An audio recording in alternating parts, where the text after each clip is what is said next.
नमस्कार दोस्तों, कैसे हैं आप लोग। तारीख है दोस्तों 9 अक्टूबर 2022 और मैं हूं आपका दोस्त, आपका होस्ट आर के, और आप देख रहे हैं आर के ट्रेडिंग।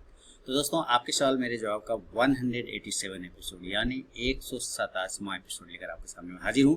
कल सैटरडे को यानी कि 8 अक्टूबर 2022 को जितने लोगों ने सवाल भेजे थे प्रॉपर रूल के हिसाब से, नियम के हिसाब से, उन सारे लोगों को सवालों को कलेक्ट कर लिया और उसका जवाब लेकर हाजिर हूँ। कोई भी पर्सनल बाइंग और सेलिंग की सलाह यहाँ पे दोस्तों नहीं होगी। अगर आपने कोई भी सवाल नहीं भी भेजा फिर भी आप वीडियो पूरा देखिए। हो सकता है आपके मन के अंदर जो सवाल चल रहा हो, दिमाग में जो सवाल चल रहा हो, किसी और ने आपके बदले पूछ लिया हो और मैं उसका यहाँ पे जवाब दे रहा हूँ। तो काफ़ी कुछ सीखने और समझने को मिलता है। पिछले 5 सालों से ये कंटिन्यू चला आ रहा है बहुत ही ज़बरदस्त तरीके से। 187 एपिसोड हर सप्ताह होता है। तो आप समझ लीजिए कि कितने साल लगे मुझे यहाँ तक आने में, इस सीरीज़ को लाने में। सब आपके प्यार सहयोग के बदौलत ही हो पाया है।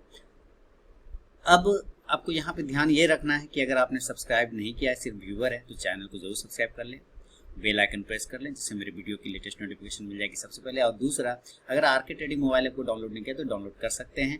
टेलीग्राम चैनल पे भी मैं सर्विस देता हूँ फ्री ऑफ कॉस्ट में। लाइव मार्केट में कॉल्स, मार्केट रिलेटेड जानकारी, बहुत सारे स्विंग कॉल्स, ये सब भी देता हूँ। लेकिन अगर आप मेरे प्रीमियम स्विंग ट्रेडिंग ग्रुप में ऐड होना चाहते हैं तो मेरे लिंक के थ्रू अकाउंट ओपन करें। Fyers, Samco, Alice Blue, Angel One, Zerodha किसी एक में, फिर मैं आपको अपने प्रीमियम स्विंग ट्रेडिंग ग्रुप में ऐड कर लूंगा, जहां पे आप पाएंगे स्विंग कॉल्स। तो चलिए शुरुआत करता हूं आपके सवाल मेरे जवाब का 187 एपिसोड, 187वां एपिसोड, और देखेंगे सबसे पहला सवाल किनका है। तो चलिए शुरुआत करता हूं सवालों का सिलसिला।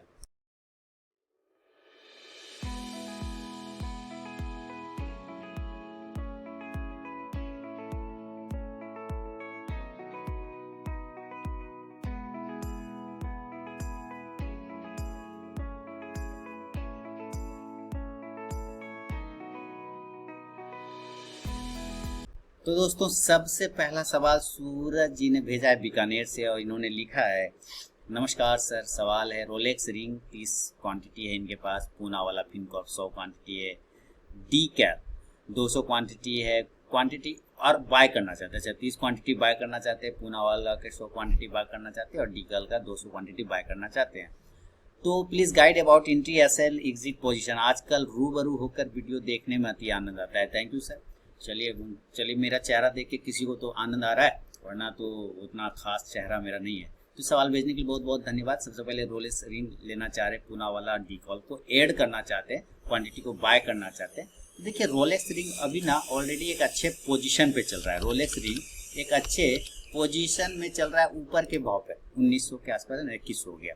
तो अभी नहीं लेना है आपको, अभी नहीं लेना है आपको। क्यों नहीं लेना है? क्योंकि देखिए यहाँ पर एक हर्डल है ना, हो सकता है नीचे आ जाए, गिर जाए, तो कोई दिक्कत। अगर चला गया तो चला गया, लेकिन अगर आपको लेना है तो बढ़िया पोजीशन है। अगर 1800 के आसपास मिले तब, और नहीं आया 1800 के आसपास, तब आपको 2200 के ऊपर लेना है, उसके पहले नहीं लेना है। इसके अलावा डिशमैन कार्गो लेना चाहते हैं, डी काल, जिसका आपने नाम लिखा है, तो उसको देख लेते हैं कि किस जगह पे किस भाव पर आपको पोजीशन को ऐड करना होगा। डी काल कितना लेना चाहते हैं? 200 क्वांटिटी। तो चलते हैं डी काल में, और डी काल का चार्ट आपके सामने में आ रहा है।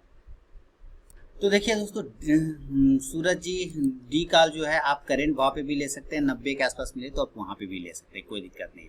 दोनों ही जगह पे कंडीशन सीएमपी बहुत अच्छा है और 90 के आसपास, लेकिन थोड़ा सा इसको टाइम दीजिएगा लंबा, क्योंकि अगर ये 90 के नीचे गिरता है तो फिर आपको 80 तक के मिलेगा। लेकिन करेंट भाव पे भी डिशमैन कार्गो को लिया जा सकता है, कार्गो को लिया जा सकता है, बढ़िया जगह पे ट्रेड करता हुआ दिख रहा है।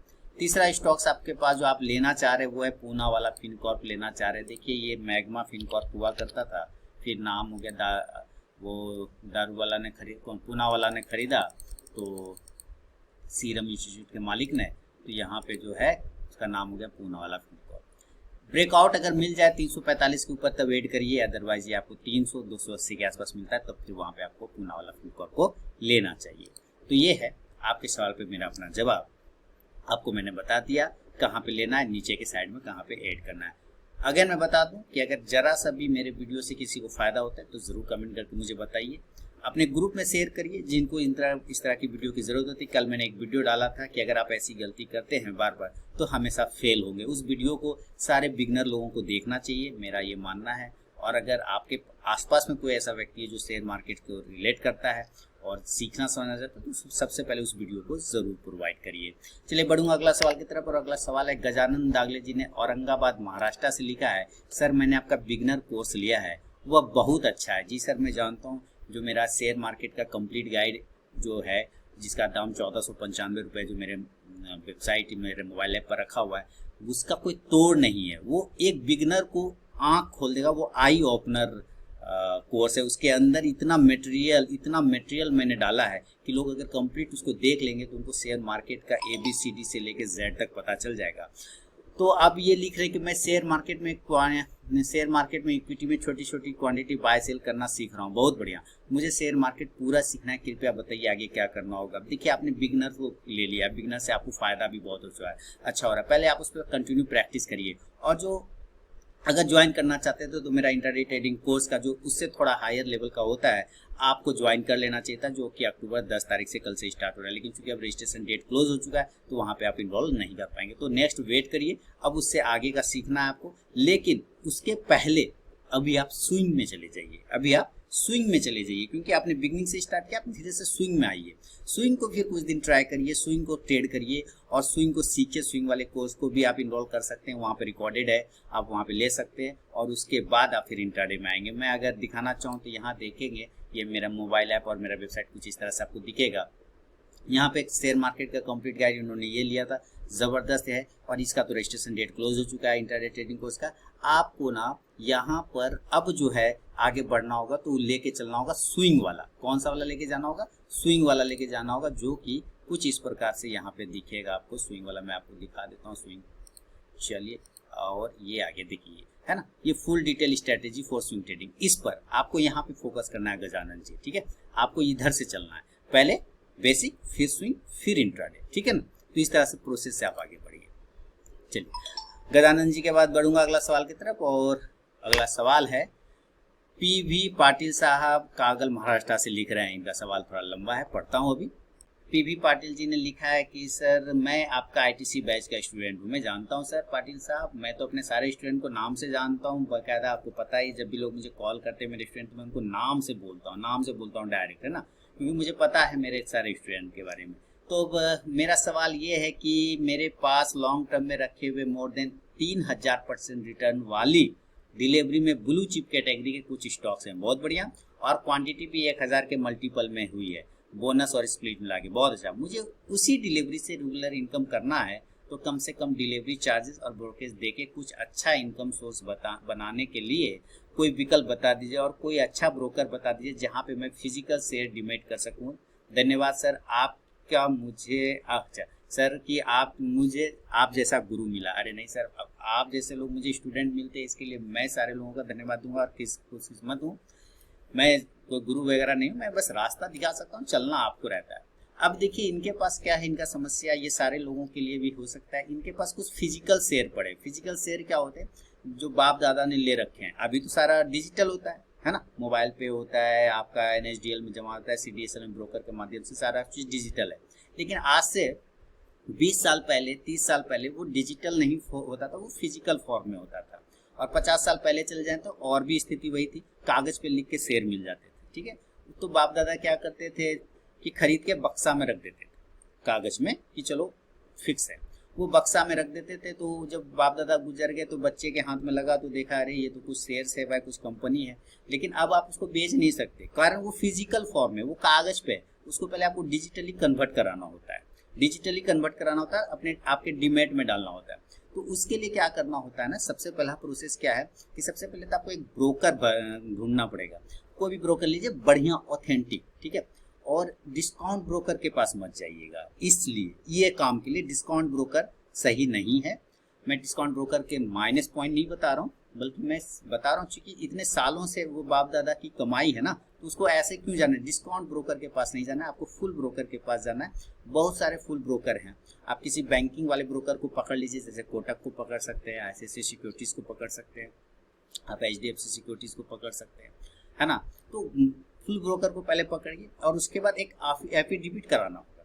एक एफिडेविट, वो ब्रोकर आपको ऑफिस जाना होगा उनके, ठीक है। ऑनलाइन कुछ नहीं करना है, आपको ऑफिस जाना होगा उनके, और ऑफिस जाके, जो भी आपके नज़दीकी है, आपके ऑफिस जाके, या टेलीफोनिक कन्वर्सन कर सकते हैं उनसे जाके, और वो आपको एक प्रोसेस बताएगा। लेकिन सबसे पहले एफिडेविट कराना होगा।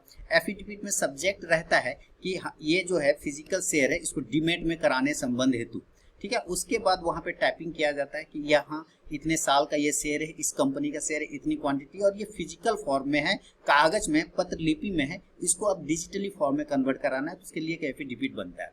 वो एफिडेविट आपको जमा कराना होगा, ब्रोकर के पास में जाके वो देना होगा, और सब कुछ पैन आधार, जिनके भी नाम से ओपन होना होगा वो पैन आधार, और उस व्यक्ति का अगर वो गुजर गए तब तो मृत्यु प्रमाण पत्र देना होगा जिनके नाम से वो शेयर है, नहीं गुजरे अगर जिंदा है तो उन्हीं के नाम से फिर वो जाके डिजिटली आपको अकाउंट डिमेट कराना होगा पाटिल साहब, और देन वहां पर वो आपका कन्वर्ट हो जाएगा। मैं आपको यहाँ पे बधाई इस बात का देना चाहूंगा कि 3000% का रिटर्न दे रहा है, और क्वांटिटी भी 1000 से मोर देन है। इसका मतलब समझिए कि उसकी वैल्यू जबरदस्त है आपके पास, उसका काफी ज्यादा वैल्यू है। मुझे लगता है कितने सालों का वो खर्चा निकाल देगा आपका घर परिवार चलाने लायक, है ना। तो इसके लिए बहुत बहुत बधाई देना चाहूंगा। उम्मीद करता हूँ ऐसे ही बाप दादा सबको मिले, चचा मिले, जो कि अपने बाल बच्चों के लिए शेयर छोड़ के चला जाए। मुझे तो मिले ही नहीं, आपको मिले तो बहुत अच्छी बात है, क्योंकि 3000% इसका तो बहुत पुराना होगा, बहुत, मुझे लगता है 30-40 साल तो जरूर होंगे, तभी इतना परसेंट रिटर्न आ सकता है, वो भी ब्लू चिप है, तो कहीं कोई दिक्कत वाली बात नहीं। तो पाटिल साहब बहुत बहुत मुबारकबाद हो आपको, और ये जो प्रोसेस मैंने आपको बताया, इस प्रोसेस को आप फॉलो करिए। चलिए अगला सवाल की तरफ बढ़ूंगा, और अगला सवाल चलते हैं। दीपक जी पलवल हरियाणा से लिख रहे हैं अगला सवाल, और ये लिख रहे हैं, सर मेरा सवाल है कि एक ट्रेडर अंदर से स्ट्रांग होना चाहिए, ठीक है, अंदर से स्ट्रांग होना चाहिए, मतलब इमोशन को हैंडल करना, पेशेंस, कॉन्फिडेंस और डिसीजन मेकिंग में बढ़िया, ये कैसे आसान होता है, टाइम के साथ क्या चेंज करना होता है, एक इफेक्टिव डिसीजन मेकिंग कैसे करें ट्रेडिंग में। हम देखते हैं हम डिसीजन कभी कभी ले ही नहीं पाते, क्या डिसीजन लेना बढ़िया है, ना लेने से चाहे वो गलत भी हो। देखिए सबसे पहले आप कह रहे हैं कि ट्रेडर को अंदर से स्ट्रांग होना चाहिए। सर कोई भी काम करेंगे ना, बीमार आदमी कभी सक्सेस हुआ है? जरा सोचिए, जो बीमार है, जो कमजोर है, कभी सक्सेस हुआ है? कभी सक्सेस नहीं हुआ है। पतला दुबला हो कोई दिक्कत नहीं, लेकिन अंदर से मेंटली पावर उसका स्ट्रांग होना चाहिए, अंदर से विल पावर उसका स्ट्रांग होना चाहिए। दूसरी बात, ये सारी चीजें कैसे आती है डिसीजन मेकिंग, क्या प्रैक्टिस से आती है जो आपने लिखा है? तो सर जैसे कि आज मैंने आपको बैट थमा दिया और कहा जाओ चौका छक्का मारो, आप नहीं मार पाएंगे।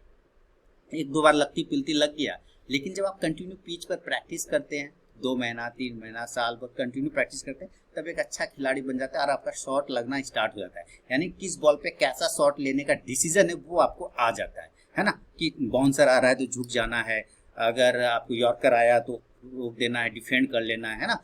इस तरह का डिसीजन आ जाता है जब आप कंटिन्यू प्रैक्टिस करते रहते हैं पिच पर। तो उसी तरह से यहाँ भी जब आप ट्रेडिंग करते रहते हैं कंटिन्यू, और अपने उस ट्रेडिंग के दरमियान जो आने वाला समस्या है, आप उन समस्याओं को ध्यान में रख के चाहे डिसीजन लेते हैं, गलत और सही जो हो वो मार्केट डिसाइड करता है, आप डिसाइड नहीं कर सकते, हम डिसाइड नहीं कर सकते कि हमारा डिसीजन सही है या गलत। हमारा काम है डिसीजन लेना, सब कुछ देख करके अपने कॉमन सेंस से, अपने आईक्यू से, जो भी छोटा है एक डिसीजन ले लेना है। अब वो गलत होता है डिसीजन या सही, वो तो मार्केट डिसाइड करेगा। तो आप यहाँ पे अगर डिसीजन ही नहीं लेंगे, अगर आप देखिए कुछ करेंगे तो अच्छा होगा या खराब होगा, कुछ करेंगे तो या तो अच्छा होगा या तो खराब होगा, कुछ करेंगे ही नहीं तो पक्का कुछ नहीं होगा, ठीक है। तो कुछ नहीं होने वाला इंसान तो खत्म हो जाता है। नोकिया का याद करिए उदाहरण, उसने अपने आप को अपडेट नहीं किया, रंगबाजी की तरह, मेरा वर्चस्व है दुनिया में, हमको कोई टक्कर नहीं दे सकता, खत्म हो गया नोकिया। धीरे धीरे बाद में आया ना, अपडेट किया ना अपने आप को, अब स्ट्रगल कर रहा है मोबाइल में पकड़ बनाने के लिए। पहले तो वही था, लेकिन उसने अपडेट नहीं किया तो खत्म हो गया था कहानी। तो जब आप अपने आप को अपडेट नहीं करेंगे, जैसे यहाँ पे भी आपने लिखा, तो जब आप अपडेट नहीं करेंगे समय के साथ तो खत्म हो जाएंगे, पीछे चले जाएंगे। आपको समय के साथ अपडेट करना और डिसीजन लेने में डरना नहीं है, सही और गलत। अगर सही गलत हो गया तो सीखेंगे, और सही हो गया तो कॉन्फिडेंस इंक्रीज हो जाएगा। तो एक लंबे प्रैक्टिस के बाद ये सारी चीजें आपके साथ आ जाती है दीपक जी। तो कोशिश करिए डिसीजन लेने का, डरना नहीं है डिसीजन में। आपको जितना भी चीजें आती है, नॉलेज आती है, उन सबको मिला के एक डिसीजन लीजिए, सही और गलत मार्केट के ऊपर छोड़ दीजिए, और एक समय आप देखेंगे कि आपका 70% 80% डिसीजन सही होने लग जाएगा अगर आप कंटिन्यू इन चीज़ों को फॉलो करते हैं। तो ये है दीपक जी का पलवल हरियाणा से सवाल, और उस पर मेरा अपना जवाब। अगर मेरे जवाब से 1% भी संतुष्टि हुई है तो कृपया कमेंट करके फीडबैक देकर जरूर बताएं। बढ़ूंगा अगला सवाल की तरफ, और अगला सवाल है मनीष जी दिल्ली से लिख रहे हैं, guide me for the following stocks probable target SL average zone. पार डिफेंस 190 शेयर लिया है इन्होंने 758 पे, Indigo 45 share 1835, orient hotel 1000 share 81 पे। सबको रखे रहिए long term, not for short term. Not for short term. Short term में आप स्टॉप लॉस देख सकते हैं, लॉन्ग टर्म के लिए कोई इन्वेस्टमेंट नहीं, कोई स्टॉप लॉस नहीं होगा। This is portfolio stock, this is portfolio stock for wealth creation. ये वेल्थ क्रिएशन वाला स्टॉक है जिसमें आप आगे जाके अच्छा पैसा बना सकते हैं। अभी जस्ट आपने सुना होगा सवाल, अगर आपने वीडियो पूरा देखा है तो अगर डायरेक्ट स्किप करके यहाँ पर आ गए तो वापस पीछे जाइए और पाटिल साहब का जो सवाल पर मैंने जवाब दिया, इस सवाल का जवाब जो पीबी पाटिल साहब ने भेजा था, इसका आंसर सुनिए मनीष जी, तो आपको पता चल जाएगा कि क्या मैंने बताया। आपने स्किप अगर नहीं किया, चूंकि उम्मीद है लोग स्किप करके ही देखते हैं, अपना सवाल से सिर्फ मतलब रहता है, तो आप पहले उसको देखिए। ये सारे स्टॉक्स आपके पोर्टफोलियो स्टॉक है वेल्थ क्रिएशन के लिए, इसके स्टॉप लॉस की जरूरत नहीं। शॉर्ट टर्म में इसको मत देखिए, सिर्फ इसको लॉन्ग टर्म के लिए देखिए। पारेजिबन 758 पे आपने लिया, एक बार चार्ट देख लेता हूँ ताकि मेरा भी प्राइस अपडेशन हो जाए। 758 पे 658 है, 100 पॉइंट नीचे, कोई टेंशन नहीं है सर, कोई टेंशन। आपको अगर एवरेज करना है तो आप 550 से 600 के बीच में आप इसमें एवरेज करें, और अगर नहीं आया नीचे और 700 के ऊपर निकल जाता है तब आप एवरेज करें, क्वांटिटी एड करें, कोई दिक्कत वाली बात नहीं है। आपने ओरिएंट होटल लिया हुआ है सर, इसमें भी कोई टेंशन वाली बात नहीं है। 1000 क्वांटिटी 81 पे लिया, उसी के आसपास का भाव चल रहा है। होटल व्यवसाय आने वाले समय में रिवेंज ट्रेडिंग, कोरोना काल के बाद का जो चल रहा है, इसमें काफी ज्यादा आपको मूवमेंट देखने को बनेगा, है ना। तो आपको इस पर ध्यान रखना है, आपको ओरिएंट होटल पे पकड़ बना कर रखना है। क्वांटिटी को ऐड करना है, 60 के आसपास आ जाए तो वहां पे जरूर ऐड करें। देखिए कोई पर्सनल बाइंग और सेलिंग तो यहाँ पे सलाह नहीं है, मैं सिर्फ अपना व्यू बता रहा हूँ किस लेवल पे आपको ऐड करना है। इसको आप ऐड कर सकते हैं या तो 60-65 के आसपास मिले, या फिर 85 के ऊपर निकल जाए तो फिर आप ऐड करें। तो ये है पार डिफेंस और ओरिएंट होटल पे मेरा व्यू। इंडिगो सर पे अभी रखिए ना, इंडिगो अभी तो दिवाली आ रहा है सर, इंडिगो क्या टेंशन है। 1494 आपने 1800 समथिंग पे लिया, गिर गया इसलिए डर लग रहा है और कोई बात नहीं, गिरा हुआ है इसलिए डर है। 400 पॉइंट नीचे हो चुका है। तो देखिए अगर इसका खराब स्थिति होगा ना तो 1300 के नीचे होगा, 1300 के ऊपर जब तक है तो टेंशन नहीं है। आप ऊपर जब 1550 के ऊपर निकले तो ऐड करिए, अदरवाइज 1300 का इसमें स्टॉप लॉस अगर लगाना हो तो शॉर्ट टर्म में। लॉन्ग टर्म में कोई स्टॉप लॉस की ऐसी जरूरत होती नहीं, बल्कि क्वांटिटी को ऐड करना चाहिए। अगर स्टॉक्स बहुत बढ़िया है तो खराब स्टॉक को बाहर फेंक देंगे, लेकिन चूंकि ये क्वालिटी स्टॉक है तो आप इसमें ऐड कर सकते हैं। तो ये है मनीष जी के सवाल पे मेरा अपना जवाब। आगे बढ़ो अगला सवाल, और मैं बता दूं अपने नए व्यूअर से चैनल को जरूर सब्सक्राइब करिए और साथ ही आरके ट्रेडिंग मोबाइल ऐप को डाउनलोड कर लें। जो स्विंग ट्रेडिंग ग्रुप में ऐड होना चाहते हैं, प्रीमियम स्विंग ट्रेडिंग ग्रुप में, मेरे लिंक के थ्रू अकाउंट ओपन करें, सैमको, फायर, एलआईएस ब्लू, एंजल 1 किसी एक में, फिर मैं आपको अपने स्विंग ट्रेडिंग ग्रुप में ऐड कर लूंगा, जहां पे आप पाएंगे बेहतरीन स्विंग कॉल्स। चलिए आगे बढ़ता हूं अगला सवाल। और भिवानी हरियाणा से सोमवीर जी ने लिखा है, तो सोमवीर जी भिवानी हरियाणा से लिख रहे हैं, सर एलआईसी को 904, जील को 275, एचडीबीएल को 91, आईएक्स को 160, टाटा स्टील को 107, पैसा लो को 73 पे, एस बैंक को 16 रुपए पे बाय किया है। कुछ सजेशन दो, होल्ड करूं या नहीं, और यदि होल्ड करूं तो एसएल और टारगेट बताइए। जील की 315 कॉल का बाय किया हुआ है, होल्ड करूं या नहीं। देखिए सबसे पहले मैं आपको बता दूं, येस बैंक मेरा कोई व्यू नहीं है, कोई व्यू नहीं है। उसमें वैसा ही पैसा, मैं बार बार मैंने येस बैंक के बारे में चेतावनी अलर्ट किया था आज से 3 साल पहले भी, कि उतना ही पैसा लगाना है जिसके डूब जाने से आपको कोई फर्क ना पड़े। तो येस बैंक पे मेरा राय अभी भी यही है, ठीक है, कि डूब जाए वैसा पैसा ही लगाना, ये सोच के कि वो पैसा डूब गया उससे आपको कोई फर्क नहीं पड़े, तो उसको भूल जाइए, पहला बात। दूसरा, टाटा स्टील 107 पे लिया, कोई टेंशन नहीं है। आप उसमें और ऐड करना चाहें तो नीचे आने पे ऐड कर लीजिए, कहीं कोई प्रॉब्लम नहीं। This is wealth creation stock, वो आपके बाल बच्चों को भी पैसा बना के देगा आगे आने वाले समय में, उसके लिए भी भूल जाइए, आप उसमें लॉन्ग टर्म रखे रहिए। एलआईसी को 904 पे लिया, जो कि मैंने मना भी किया था सारे लोगों को कि भाई इसमें पैसा मत लगाओ, नीचे 600 पर आपको मिल जाएगा। 600 पे मिला, लोगों ने लिया और पैसा भी 600 के बाद बनाया, लेकिन आपने 904 पे लिया होगा।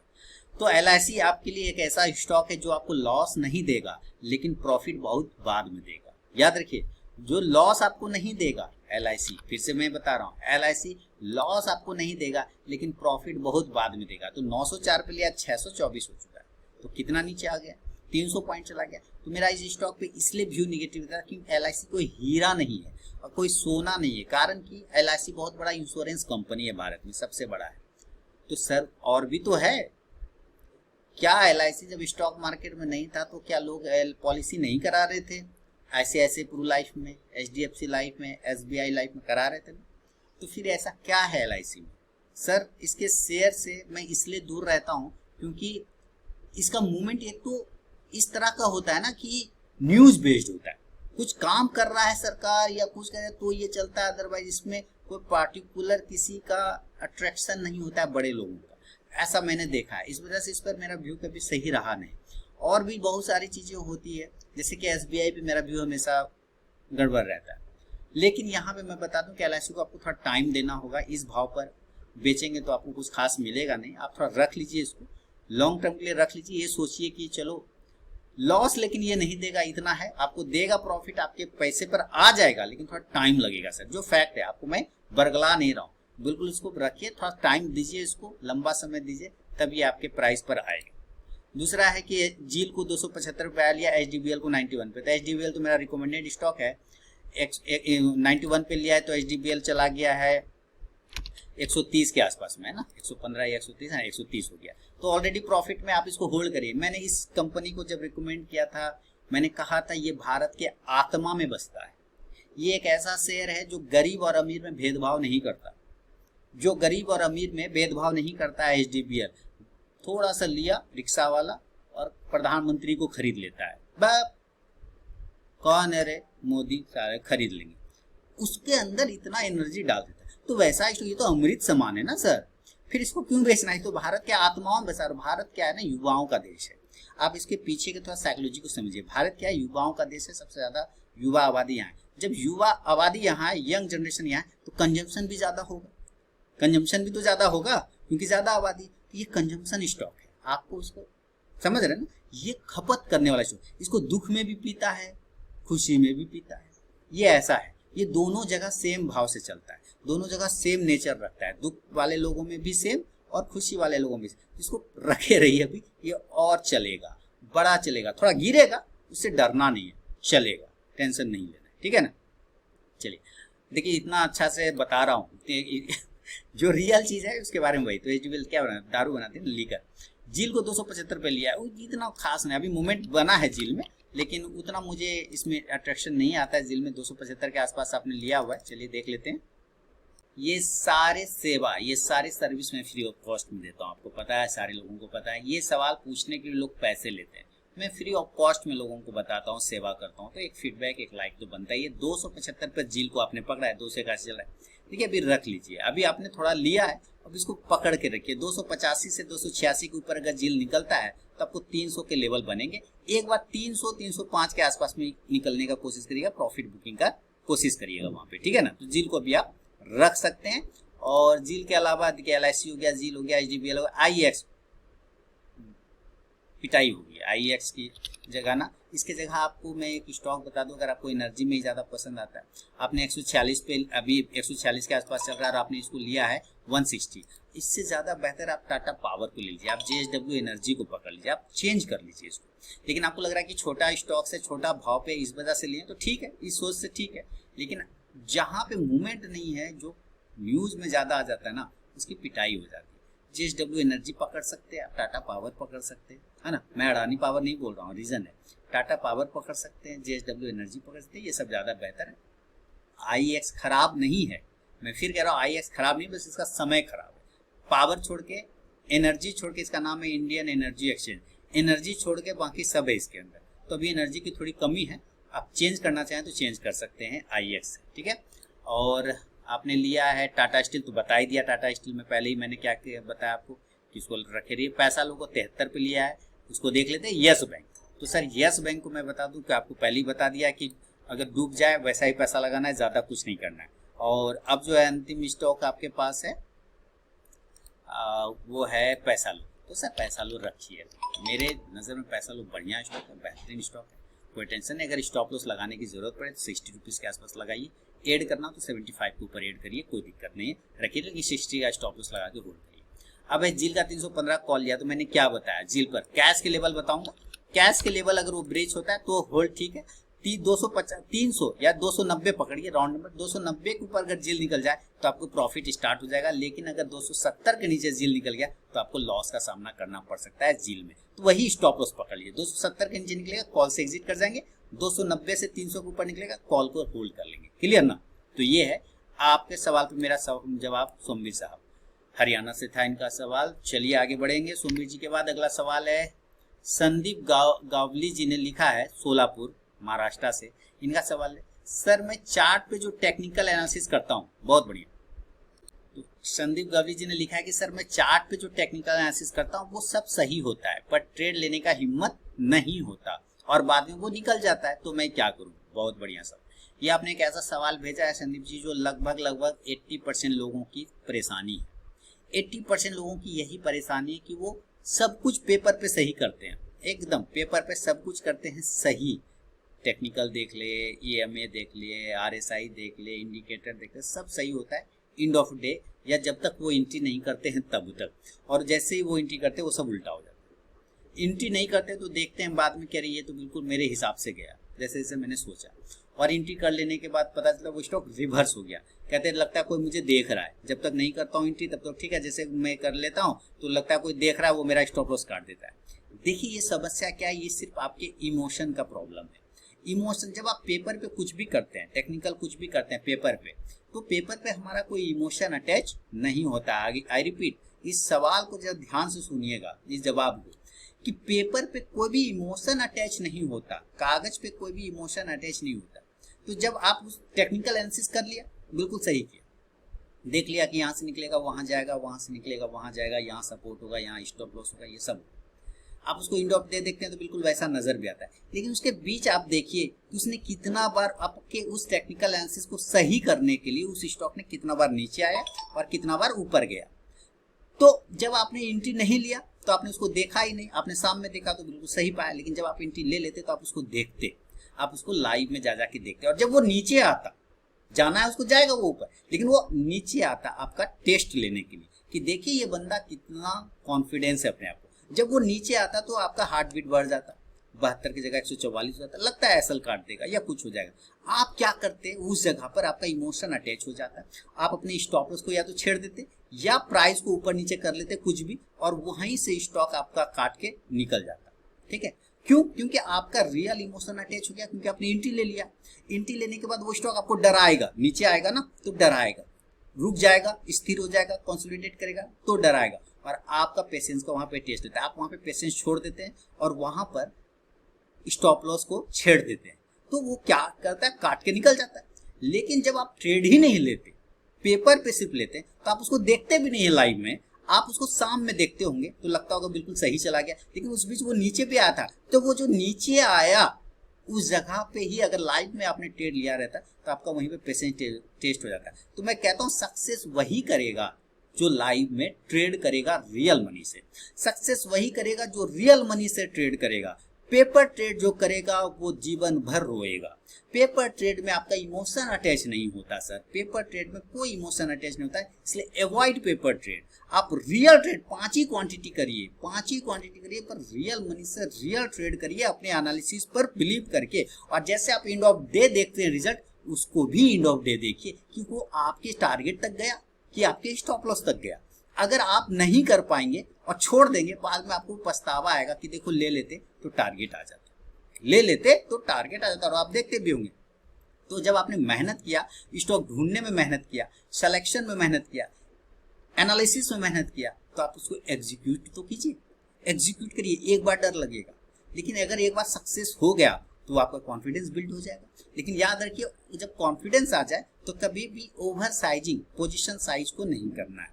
आपको अपना पोजीशन साइज खराब कभी नहीं करना है, क्योंकि जैसे ही पोजीशन साइज आपका खराब होगा, रिस्क मैनेजमेंट खराब हो जाएगा, और जब रिस्क मैनेजमेंट खराब हो जाएगा तो आपका वहां से माइनस पॉइंट शुरू हो जाएगा। फिर आपको लगेगा देखो जब एंट्री करता हूं तो मेरा एसएल कट जाता है, नहीं करता हूं तो टारगेट आ जाता है। ये सारी चीजें आपके इमोशन का काम है, इमोशन आपके साथ खेलता है। आप इमोशन के साथ खेलिए, आप इमोशन को अपने साथ खेलने मत दीजिए, आप इमोशन के साथ खेलिए। आप कहिए ठीक है तुम्हें मेरा एसएल काटना है ना, काटो, पर मैं दिन भर तुमको नहीं देखूंगा। मैंने एंट्री मार दिया, सिस्टम क्लोज कर लिया।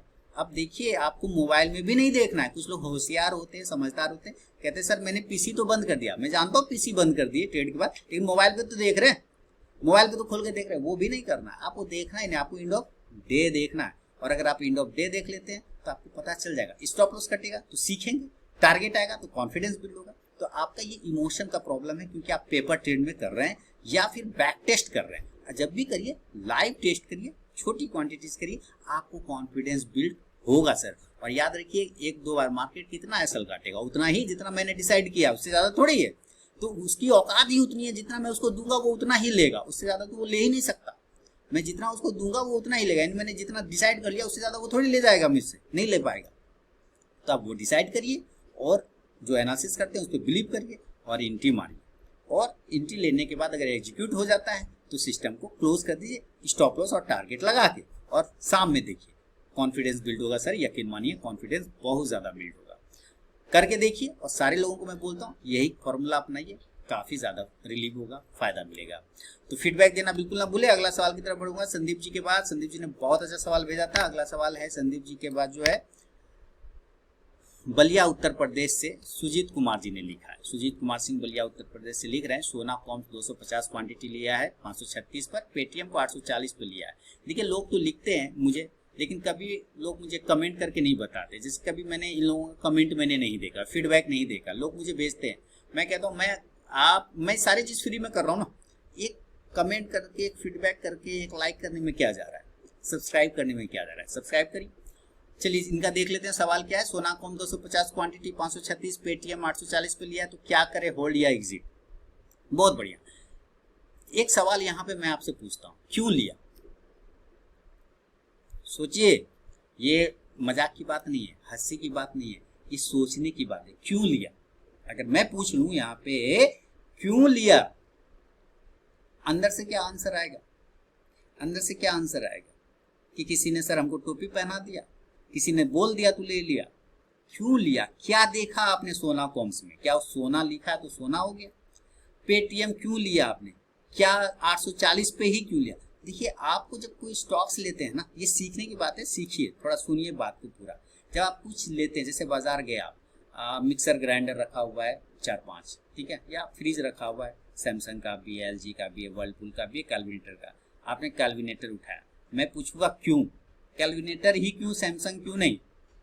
तो आप उसमें रीजन बताएंगे, इसका ये अच्छा है, इसका वो अच्छा है, इसका ये अच्छा है, यानी कुछ लॉजिक होगा, कुछ रीजन होगा, या प्राइस कम होगा वगैरह। जब आप कोई शेयर लेते हैं तो डायरेक्ट आप उस कंपनी को ले रहे हैं। जब आप शेयर ले रहे हैं तो डायरेक्ट आप उस कंपनी को ले रहे हैं, कंपनी में पैसा लगा रहे हैं। क्यों लिया उस सोना कॉम्स को? क्यों लिया पेटीएम? पेटीएम मैंने लोगों को, अपने जितने भी मुझे लोग फॉलो करते हैं, मैं बार बार पेटीएम में बोलता था, निफ्टी फार्मा मेटल IT वाले में, कि जब ये 550 पर आएगा तब एंट्री करेंगे। और 550 पे आया था, हम लोगों ने एंट्री किया और 800 साढ़े 800 पे एग्जिट भी किए वहां से, है ना। उसके पहले मैंने पेटीएम नहीं लेने दिया था। तो अब आपने 840 पे पकड़ लिया है और प्रॉब्लम हो गया। देखिए खराब स्टॉक नहीं है पेटीएम, लेकिन दिक्कत क्या है इसके साथ, ये ओवर वैल्यूड है, इसको ज्यादा हाइक कर दिया गया है। इतना प्राइस का ही नहीं, ये 500 साढ़े 500 के लायक है, वहां पे आ जाता है तो फिर एंट्री बनती है, वहां पे नहीं आता है तो एंट्री नहीं लेना। अब चूंकि आपने 840 लिया, तो अभी हम चार्ट में आपको बताऊंगा। सोना कॉम्स आपने 250 पे लिया, मैं सोना कॉम्स के बारे में कह सकता हूं कि आप होल्ड कर लीजिए। सोना कॉम्स पर आप होल्ड कर लीजिए। 536 पे लिया, 470, अगर पैसा है तो आप यहाँ पे ऐड कर लीजिए। अगर पैसा है तो यहाँ पे ऐड कर लीजिए, होल्ड कर लीजिए और इसको टाइम दीजिए। सोना कॉम्स आपको पैसा बना के देगा। पर पेटीएम की मैं बात बता दूं कि पेटीएम का जो सही वैल्यू है वो 500 साढ़े 500 के आसपास है, 700 आ चुका है। आपने 842 या 60 के आसपास लिया ना, 840 पे लिया है बिल्कुल। अभी देखिए, अब जब उछाल आ जाए ना, जब उछाल आ जाए, आपके प्राइस के आसपास आ जाए, तो या थोड़ा सा ऊपर भी आ जाए, तो आप एक बार एग्जिट करने का कोशिश करिए पेटीएम। और जब वो नीचे आ जाए 500 साढ़े 500 के आसपास में, नहीं आया तो नहीं आया, यही है, वो हीरा थोड़ा यही लेंगे, ऐसा क्या है, नहीं आया तो नहीं लेंगे, छोड़ देंगे। लेकिन अगर आपको बिलीव है, भरोसा है कि नहीं, पेटीएम भारत के सबसे ज़्यादा इस्तेमाल किया जाने वाला ऐप है, पेमेंट फिनटेक कंपनी है, तो आप इसको होल्ड भी कर सकते हैं। लेकिन कंडीशन ये है कि थोड़ा ये और डाउन आ जाएगा, तो आपको डरना नहीं है, इसमें आपको घबराना नहीं है। आपका बाइंग प्राइस आ जाएगा सर, आपका बाइंग प्राइस 840 आ जाएगा, उससे दिक्कत नहीं है। लेकिन थोड़ा आप इसमें समय दीजिए, होल्ड कर लीजिए। स्टॉप लॉस बड़ा बनता है, 500 साढ़े 500 के आसपास का स्टॉप लॉस बनता है, तो उतना बड़ा स्टॉप लॉस लेना नहीं। ऑलरेडी आप 100 पॉइंट नीचे हैं, 140 पॉइंट। थोड़ा समय दीजिए, अगले साल नए साल में देखिए, अभी बजट के आसपास में एक मूवमेंट उछाल बन सकता है मेरे ख्याल से। थोड़ा नजर रखें, और अगर नीचे आ जाए ना 500 साढ़े 500 आ जाए, पैसा जेब में रहे तो वहाँ पे एड करिए, यहाँ पे कुछ मत करिए, बस यहाँ पे होल्ड करिए। अभी थोड़ा उछाल आ जाए तो एग्जिट करिएगा। तो ये है सुजीत कुमार सिंह बलिया उत्तर प्रदेश। जो मैंने कहा ना, क्यों लेते हैं किसी शेयर को, उसका वैलिड रीजन होना चाहिए। उसका वैलिड रीजन अगर आपके पास पता है ना, तो आपको दिक्कत नहीं है। जैसे मुझे टाटा स्टील का वैलिड रीजन पता है, मुझे जुबिलियंट फूड का वैलिड रीजन पता है, मुझे एशियन पेंट का रीजन पता है, क्यों लेता हूं मैं एशियन पेंट। क्यों लेता हूँ मैं जुबिलिएंट फूड, क्यों लेता हूँ टाटा, रीजन पता है, तो वो गिर भी जाता तो मुझे फर्क नहीं पड़ता, है ना। तो रीजन पता होना चाहिए। चलिए आगे चले। और अगला सवाल धर्मेंद्र जी भिलाई छत्तीसगढ़ से लिख रहे हैं। इनका सवाल है कि सबसे पहले प्रणाम, आपको भी नमस्कार, प्रणाम सर। दुर्गा नवमी के दिन आप ऑप्शन ट्रेड किए, ओपन होते ही 7,800 का प्रॉफिट बुक किया, मार्केट बड़ा गैप अप ओपन होना है, मुझे सुबह समझ आया। आप प्रीवियस डे कौन कौन से कारण से ट्रेड एग्जीक्यूट किए, डिटेल में बताएं। देखिए ये वीडियो वो नवमी के दिन जो था वो कन्या पूजन में जा रहा था, उसके पहले मैंने अपना एक पोजीशन काटा, यानी कि 1 डे बिफोर मैं डिलीवरी लेके गया था कॉल ऑप्शन को, तो 7800 का उस दिन मुझे प्रॉफिट हुआ था मार्केट खुलते के साथ ही। और वो निफ्टी का मैंने ट्रेड लिया हुआ था, निफ्टी का मैंने ट्रेड लिया था। देखिए जो निफ्टी बैंक निफ्टी वाले आप वीडियो नहीं देखते, इसका मतलब धर्मेंद्र जी आप निफ्टी बैंक निफ्टी वाला वीडियो नहीं देखते हैं, आपको वो देखना होगा। कहाँ देता हूँ मैं निफ्टी बैंक निफ्टी का वीडियो? अपने बाजार हाट न्यूज़ चैनल पर मैं देता हूँ, वहाँ डिटेल एनालिसिस करके बताता हूँ कि कल का क्या मूवमेंट हो सकता है, कल आज अगर ऐसा मूवमेंट हुआ है तो किस लेवल पे क्या कल मूवमेंट करेगा। वहाँ चार्ट रीडिंग बताता हूँ बैंक निफ्टी और निफ्टी का, आप उस वीडियो को तो पहले देखिए। और दूसरी बात कि जब मार्केट में आप कंटिन्यू हैं, आप सामने में ट्रेड कर रहे हैं, आप डेली ट्रेड कर रहे हैं, तो मार्केट का मूवमेंट आपको कहीं ना कहीं आइडिया लग जाता है। ठीक है, मार्केट का मूवमेंट कहीं ना कहीं आइडिया लग जाता है। उस दिन मैंने निफ्टी का कॉल ऑप्शन लिया हुआ था डिलीवरी में, और ये चीजें मैंने प्रीवियस डे बता दिया था कि मार्केट एक रेंज के ऊपर निकल गया है।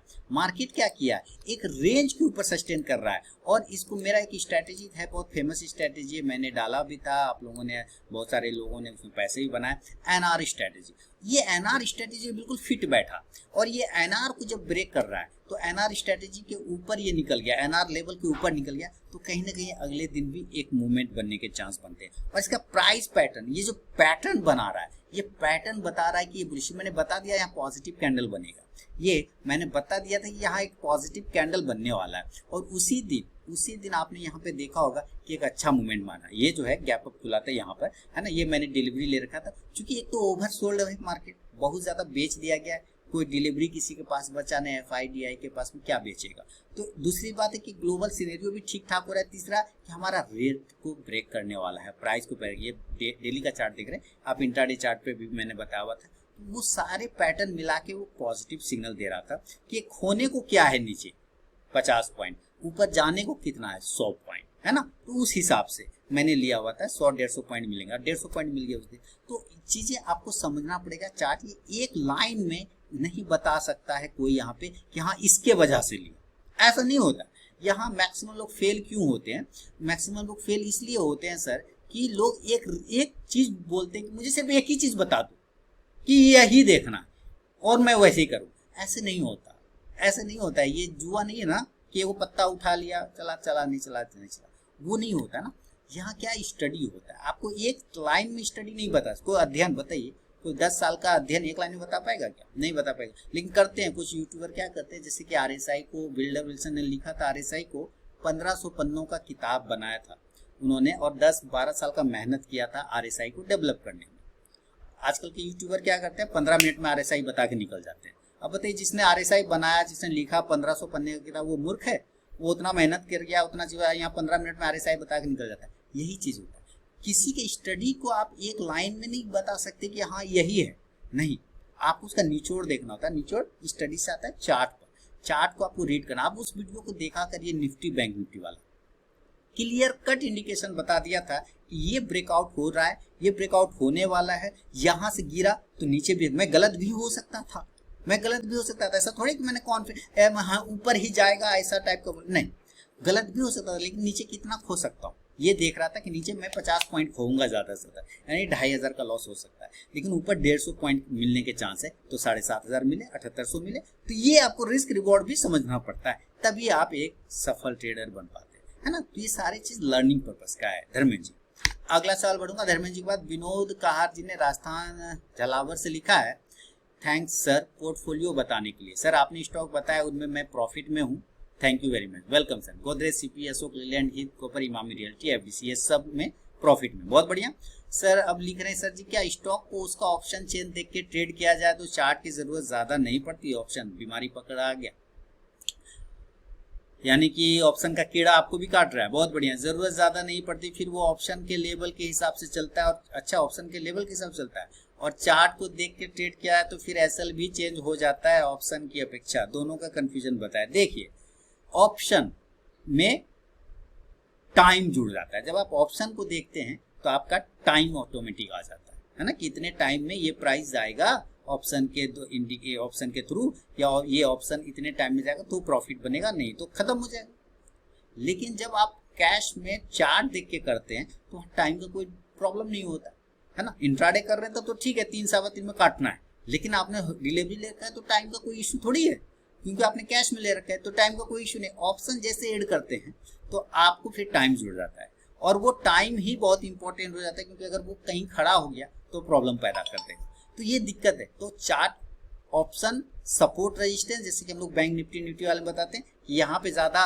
पुट राइटर है तो ये सपोर्ट एरिया जाता है, यहाँ पे कॉल राइटर जाता है तो ये रेजिस्टेंस एरिया। तो आप उसको देख सकते हैं सपोर्ट रेजिस्टेंस के नजरिए से, उसके हिसाब से ट्रेड करेंगे तो हमेशा आप लगभग धोखा खाएंगे, क्योंकि जैसे ही टाइम रुक, जैसे ही वो साइडवेज हुआ प्रीमियम माइनस होना शुरू हो जाएगा, ये प्रॉब्लम। और जब आप चार्ट देखते हैं तो वो कहीं ना कहीं इंडिकेशन बताता है कि हाँ ये प्राइस के बाद यहाँ पे जा सकता है और इस प्राइस के बाद यहाँ पे आ सकता है। तो चार्ट का अपना इंपॉर्टेंस है, ऑप्शन चेन का अपना इंपॉर्टेंस है, दोनों को ऐड अगर करेंगे तो खिचड़ी हो जाएगा, दोनों का अपना अपना जगह पे इंपॉर्टेंस है, ठीक है ना।